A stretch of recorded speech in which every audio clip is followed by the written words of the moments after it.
Welcome in the world of Ayurveda. आयुर्वेदाच्या या सुंदर विश्वामध्ये तुम्हा सर्वांचं हार्दिक स्वागत. आज आपण आपल्या BAMS सेकंड इयरमधील एक महत्त्वाचा कल्प पाहणार आहोत, जो अगोदर पण सांगितलं होतं की जेव्हा जेव्हा आपल्याला कल्प किंवा एखादं द्रव्य दिलं जाईल तेव्हा तेव्हा त्या नावावरून काही गोष्टी लक्षात येतात का त्या आपण पाहायच्या. या कल्पाचं नाव काय आहे? श्वास कुठार रस. म्हणजेच असा कल्प जो श्वासव्याधीचा नाश करतो. असा कल्प जो श्वासव्याधीचा नाश करतो त्याला काय म्हणतात? श्वास कुठार रस. आपल्या आयुर्वेदामध्ये जे कल्प कोणते कार्य करतात किंवा एखादं द्रव्य कोणतं कार्य करतं त्यानुसार त्याला नाव देण्यात आलेलं आहे किंवा त्याच्या गुणधर्मानुसार. म्हणजेच हा कल्प श्वासव्याधीचा नाश करतो म्हणून याला काय म्हणतात? श्वास कुठार रस. जर व्याख्या पाहिजे असेल, जो कल्प श्वासव्याधीचा नाश करतो त्या कल्पास श्वास कुठार रस असे म्हणतात. त्यानंतर नेक्स्ट IMP पॉईंट, याचा संदर्भ. आता हा कोणत्या ग्रंथकारांनी दिलेला आहे? चरकाचार्यांनी सांगितलं, सुश्रुतांनी की योगरत्नाकारांनी, ते पाहणं महत्त्वाचं आहे.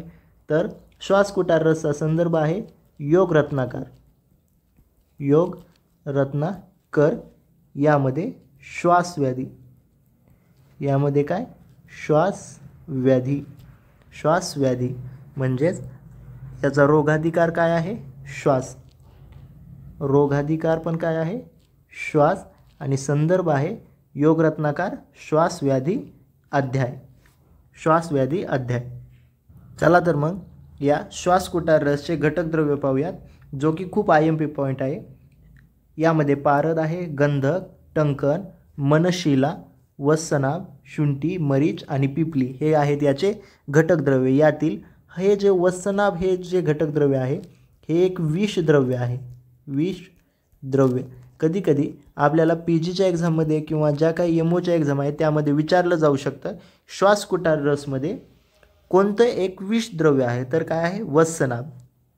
आणि आपल्याला हे कंटेंट आपल्या थेरी एक्झामसाठी किंवा MCQ एक्झामसाठी पण खूप IMP आहेत.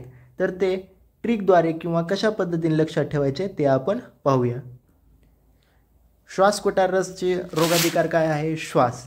म्हणजे असं एक इमॅजिन करायचं की श्वासव्याधी कुणाला तरी झाला आहे. श्वासव्याधी काय झाला आहे? कुणाला तरी झाला आहे आणि त्यांनी काहीतरी सेवन केलं म्हणून तो व्याधी बरा झाला. अशा पद्धतीचं आपलं इमॅजिनेशन आहे. मग श्वासव्याधी कुणाला झाला आहे? तर श्वासव्याधी काजल. आपल्याला माहिती आहे काजल कोण आहे? हिरोईन आहे, एक ॲक्ट्रेस आहे. काजल आणि शीला. शिल्पा शेट्टी हिरोईन आहे, परंतु आपण शीला घेतलं. काजल आणि शीला यांना काय झालं? यांना श्वासाचा त्रास झाला. यांना काय झालं? श्वासाचा त्रास झाला. म्हणून त्यांनी काय केलं? त्रिकटूचं सेवन केलं. म्हणून त्यांनी त्रिकटूचं सेवन केलं आणि काय झालं? त्यांचा श्वासव्याधी बरा झाला. आपल्याला माहिती आहे त्रिकटू काय आहे? उष्ण असतात, म्हणून ते काय करतात? श्वासाला कमी करतात. म्हणून काजल आणि शीला या दोघांना काय झालं? श्वासव्याधीचा त्रास झाला, म्हणून त्यांनी काय केलं? त्रिकटूचं सेवन केलं. हे आपलं सेंटेन्स किंवा एक इमॅजिनेशन. याच्यावरून आपण घटक द्रव्य कसे लक्षात ठेवायचे ते पाहूया. काजल म्हणजेच काय? कज्जली. काजल म्हणजे कज्जली. कज्जली कोणाकोणाची असते? पारद आणि गंधक. पारद आणि गंधक म्हणजे आपले हे दोन घटक द्रव्य झाले, पारद आणि गंधक. काजल आणि शीला. शीला म्हणजेच काय? मनशिला. शीला म्हणजेच मनशिला. हा एक घटक द्रव्य झाला, शीला. त्यानंतर यांना श्वासाचा त्रास झाला म्हणून त्यांनी काय केलं? त्रिकटूचं सेवन केलं. त्रिकटू म्हणजेच काय? सुंठ, मरीच मिरे आणि पिंपली. की झाले हे तीन घटक द्रव्य झाले. आता कोण राहिलं? टंकन आणि वत्सनाभ. तर यांनी काय केलं? काजल आणि शीला यांना श्वासव्याधीचा त्रास झाला म्हणून त्यांनी काय केलं? त्रिकटूचं सेवन केलं. त्रिकटूचं सेवन केलं आणि त्या काय झाल्या? टकाटक झाल्या. सेवन केलं आणि त्या टकाटक झाल्या. टकाटक म्हणजेच काय, एकदम व्यवस्थित झाल्या, त्यांचा व्याधी काय झाला, दूर झाला. या टकाटक मधील टकवरूनच टंकन, टकवरून टंकन म्हणजे टंकन हे द्रव्य पण झालं. आता राहिलं कोण, वत्सनाभ. तर वत्सनाभसाठी काय की नाभीपासून श्वासव्याधीची उत्पत्ती होते. श्वासव्याधी कुठून निर्माण होतो, तर नाभीपासून श्वास निर्माण होतो. नाभीपासून श्वास निर्माण होतो. नाभीपासून श्वास निर्माण होतो. नाभी म्हणजेच काय, वत्सनाभ. वत्सनाभ. आपण काय केलं होतं, श्वासव्याधीचे घटक द्रव्य लक्षात ठेवण्यासाठी एकदा क्विकमध्ये श्वासव्याधीचे घटक द्रव्य कसे लक्षात ठेवायचे ते आपण इमॅजिन केलं होते की श्वासकुटार रस कोणत्या याच्यामध्ये वापरला जातो, श्वासकुटार रसचा रोगाधिकार आहे श्वासव्याधी. म्हणून श्वासव्याधी हा कोणाला झाला होता, काजल, हिरोने आहेत काजल आणि शीला यांना काय झाला, या दोघींना श्वासाचा त्रास झाला. म्हणून त्यांनी काय सेवन केलं,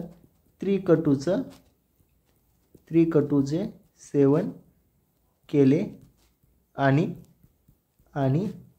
त्या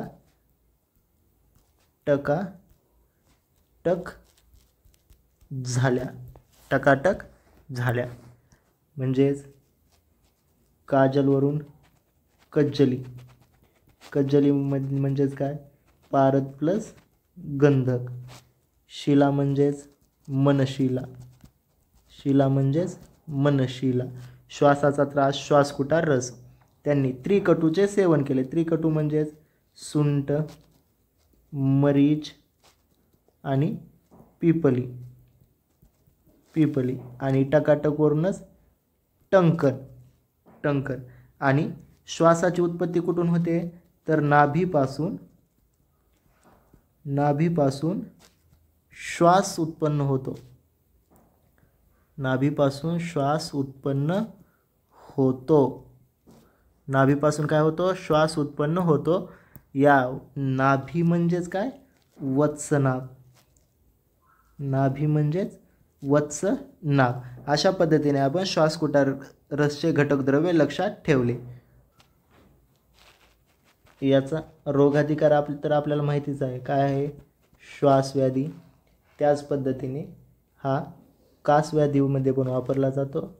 श्वासव्याधी, कासव्याधी. त्याच पद्धतीने वात कफज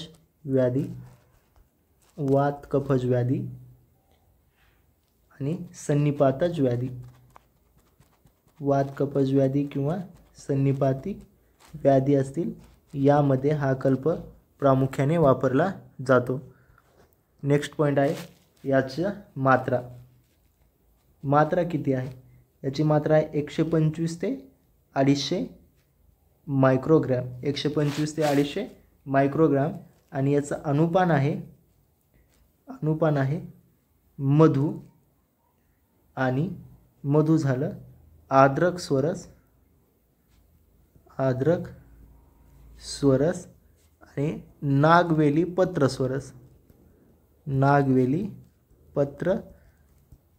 स्वरस. याचा अनुपान लक्षात ठेवण्यासाठी मधु, एक मिनिट, मधु काय करतो, कपनाशन आहे. मधु काय आहे, कपग्न आहे. म्हणजे श्वासव्याधीला काय करतो, कमी करतो. त्याच पद्धतीने आर्द्रक स्वरस पण तो आहे, श्वासव्याधीला कमी करतो. नागवेली पत्र स्वरस पण श्वासव्याधीला कमी करतो. म्हणून याचा वापर श्वासकुटार रसामध्ये अनुपानासाठी केला जातो. अशा पद्धतीने आपण श्वासकुटार रस या कल्पाविषयी माहिती पाहिली. जर तुम्हाला हा व्हिडिओ आवडला असेल तर या व्हिडिओला लाईक करा, शेअर करा आणि आमच्या चॅनलला सबस्क्राईब करा. Thank you so much.